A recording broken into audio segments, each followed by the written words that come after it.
Welcome back to Stay in Your Lane with Ashlee Battersbee. Welcome back, everyone. We're still here with Leslie Graham from Focus Counseling Services. And you know what I was thinking? People really just seem to enjoy playing with fire these days because you know their sobriety checks are out. You know you shouldn't be behind the wheel while you're drunk. But yet you see people in the bars throwing back the drinks, throwing back the shots, and then still walking out to their vehicles to drive themselves home. And sometimes their friends as well. Sure. Like, isn't that just, like, what is happening? Well, it is very alarming. One of the things that we've kind of looked at is, one, a lot of folks think that it's not going to happen to me, or I feel fine, so I should be fine, and those types of things. You know, in Bermuda also, we have a very, what I like to call an unhealthy relationship with substance use, period. And so not just alcohol, other substances as well, illicit substances, even other legal substances. In particular, we spoke earlier about prescription medication.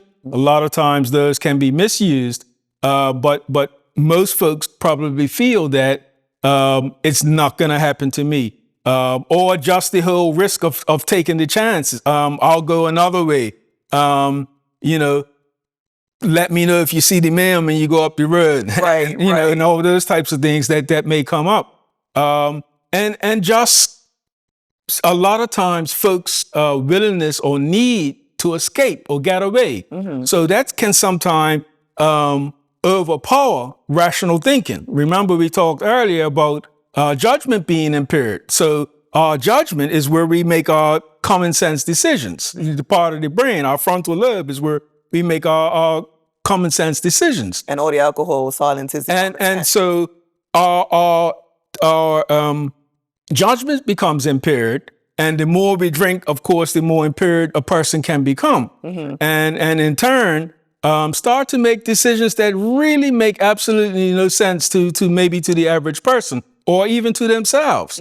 But because of being under the influence of something, be extra willing to take those chances because of the impairment, and also lowered inhibitions as well. Yep, that sounds about right. I mean, the impaired judgment is evident in the amount of accidents that we see reported back. You know, over some periods of time, they're like, oh, there's X amount, and you're like, what?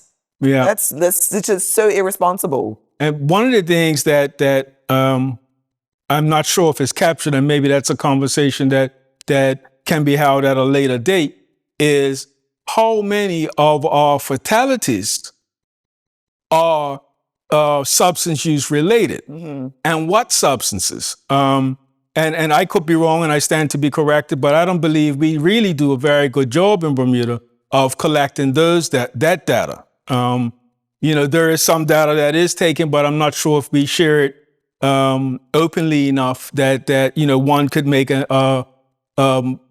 make it a little more real. Right. You know what I mean? Impact people. Because, you know, somebody has a road collision and passes away. Not necessarily that person that was hit or whatever may have been under the influence, but somebody else could have swerved, made them swerve. You know, a number of things could happen. Right. Contribute. You know, and not sure if we're really capturing some of that data when it comes to our collisions, period. But definitely our fatalities, so that, you know, we could better prepare people or even provide some prevention from a different angle. Like, use it as a wake-up call. Absolutely. Yeah, because like you said, a lot of people are like, well, it's not going to happen to me because it hasn't happened to me. But then when it does happen to you.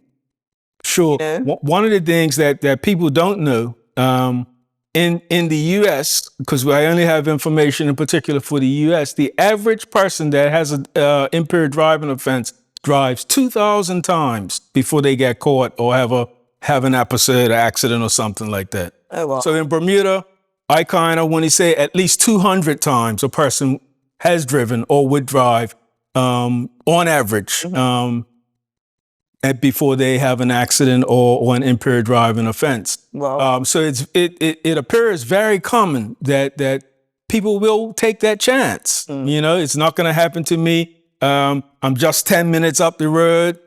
And we've all heard situations how things can happen in seconds, really. Literally, yeah. You know, glimpse your eyes off the road and or not really be paying attention, you know, and just, you know, find yourself in an awkward situation. Yeah, exactly. And in a situation that you can't change. For sure. You know, For because you sure. can't give somebody their life back, which is, you know, obviously what we're trying to avoid. Yes, definitely. Yeah, for sure. My goodness.